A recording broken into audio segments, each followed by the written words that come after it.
Greetings, Chikarami, and welcome to your Podcast-A-Go-Go. I'm Mike Quackenbush, Director of Fun, coming to you live from Center Neptune through the coordination of 7's Arc 7. We're ready to prescribe another week's dose of Chikara goodness to you. This week on the Go-Go, we're going to take a look at our recent Aniversario event from Easton, PA, where we saw tag team action. Princess KimberLee and Jervis Cottonbelly teamed together to face Chuck Taylor and Orange Cassidy of the Gentlemen's Club. And this match was for title contention points.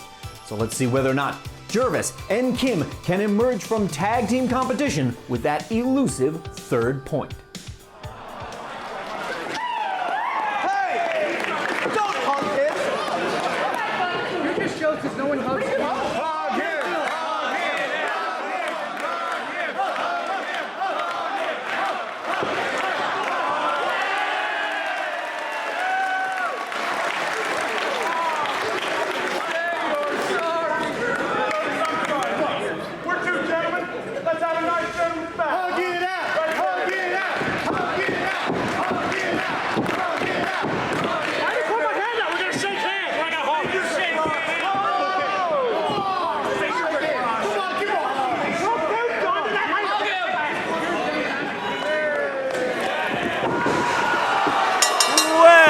It's the second half of Aniversario. Mike Quackenbush and Leonard F. Chikara observing as Chuck Taylor up to his old shenanigans here with partner Orange Cassidy.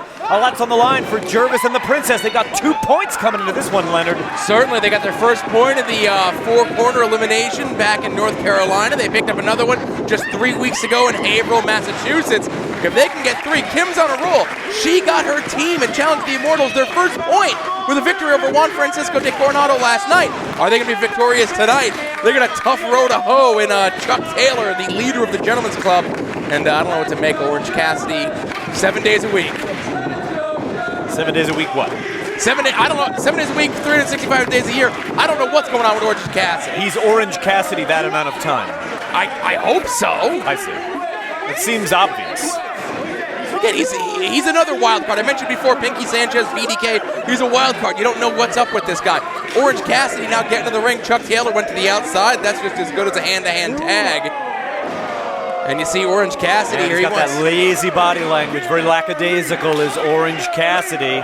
He finds these brief spurts of energy, it seems like, but they are few and far between. Effective, yes, but him being in there with Princess KimberLee, I think KimberLee's going to knock his head off. I hope. I wouldn't be the least bit surprised to see it. What is this? Demanding Princess KimberLee retreat to a neutral corner.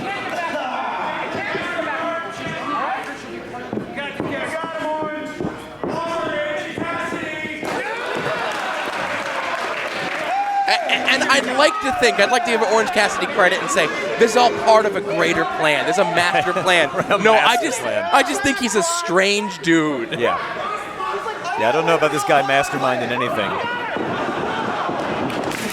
Wow. Knife edge chop from the Princess. And Orange Cassidy's done. He's out of here. He's going home. He's mad. You get in a wrestling ring, you're going to get chopped. Why is he talking to me about this?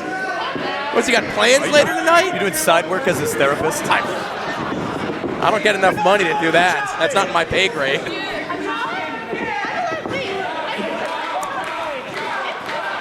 Well, Orange Cassidy doesn't want to join the Magenta Handprint Club. Well, whether he wants to or not, he's gonna in there with Princess KimberLee.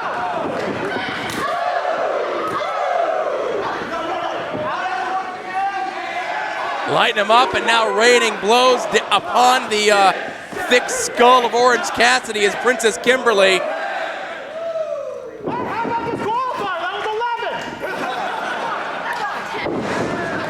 Well, that could be the match right there.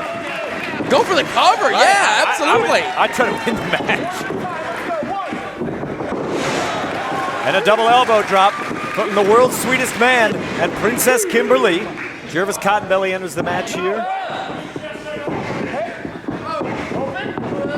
Series of shots here, but open hand shots. Again, you're not going to see much dirty pool out of Jervis Cottonbelly. modified sleeper here, I think. Trying to rock Orange Cassidy to sleep. This is great strategy here.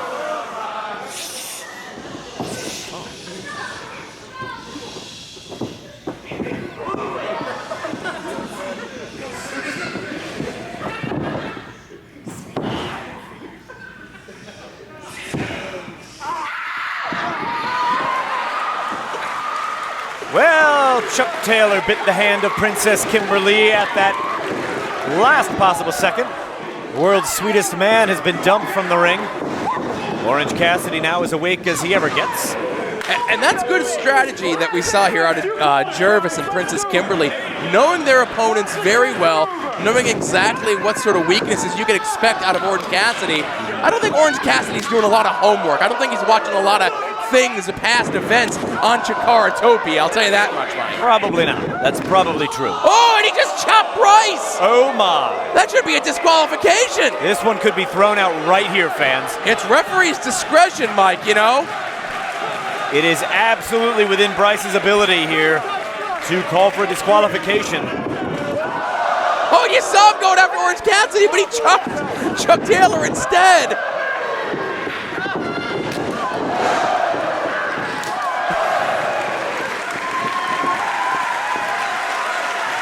Mike, and I hate to say it, but I think unbiased officiating is out the window in this matchup. You might be right about that. But I think once you strike the official, you're taking your... Well, a little Jervisito got up there and chopped poor Chuck Taylor. Everybody's getting in on this. Maybe photographer Dorothy Lee's going to get in on this.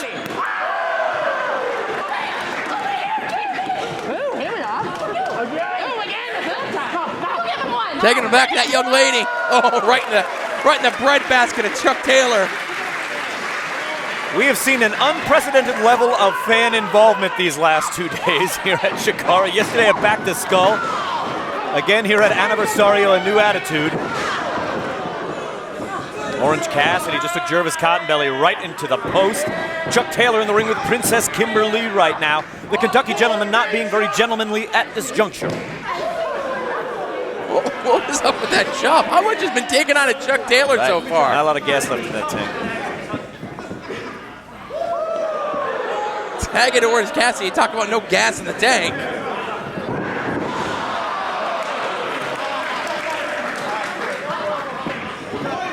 Looking for some double team offense here right now are the members of the Gentlemen's Club. The double whip here on Princess KimberLee. What was that out of Orange Cassidy?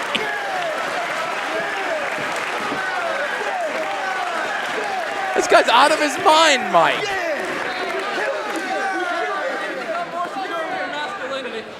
Well, he's really pumped up about that cool move. And you know, when you befuddle and confound Chuck Taylor, you know you've done something strange. One of the oddest grown men I've ever known, Chuck Taylor, rivaled maybe only by Orange Cassidy. You know, it seemed very sweet when Jervis did that with the Princess. It seemed something entirely different just now. Entirely different. You see Jervis here trying to get into the ring to come to the aid of his partner, deterring the attention of referee Bryce Remsburg as Chuck Taylor with his patented stomps in the corner. Very successful and not going for a cover at this juncture is Chuck Taylor. 1 in, 1 out. Really having a tough time here with the members of the Gentlemen's Club is Bryce Remsburg. And certainly after that bit with the knife-edge chops, that doesn't come as much of a surprise. Very short slam there off the second rope. Orange Cassidy bringing the low-impact offense, I guess is how I'd sum that up. Low impact. Low impact. But now look at him wrenching in the side headlock, Mike. This man is a conundrum. What do you think Chuck Taylor and Orange Cassidy do when they're not around wrestling? What do they do like when they hang out? I don't think it's safe for consumption for the Chikarmi. I'll say that. Oh, yeah? All right. I think it's best left to our imagination. All right, fair enough. Princess KimberLee now trying to work her way out of this headlock. Oh, just a handful of hair here. It's the second time Orange Cassidy's used that to his advantage, and of course I think the Gentlemen's Club are going to feel like they have leeway to bend the rules based on what we saw earlier with Bryce Remsburg and the knife-edge chops. I seriously doubt, based on the flexibility we've seen so far, this one's going to end in a disqualification.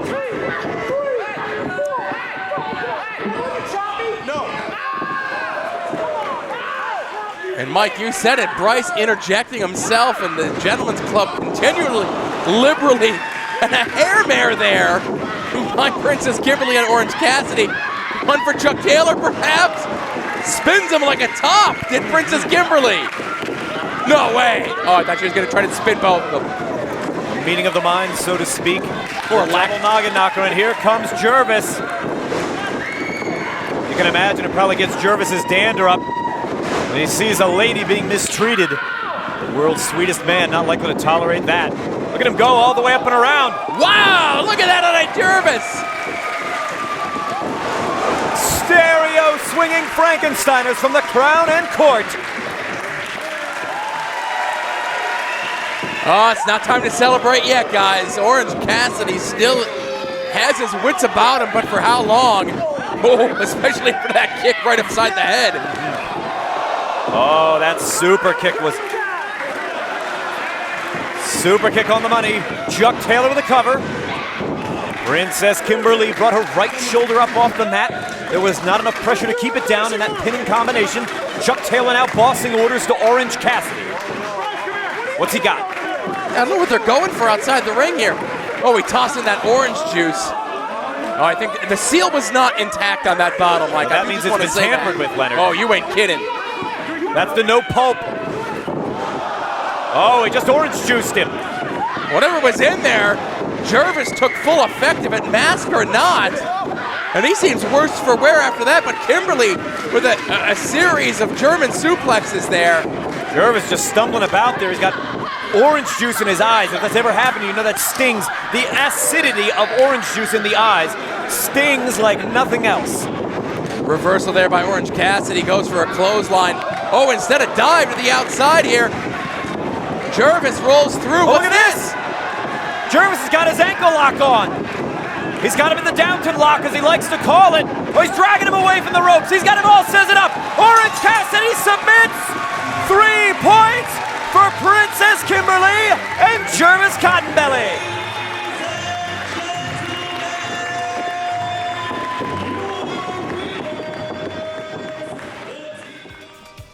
Chikarmi, there you saw it. Princess KimberLee and Jervis Cottonbelly have ascended to the #1 contender spot, and they're set to challenge the Devastation Corporation when we reach South Windsor, Connecticut in less than 4 weeks.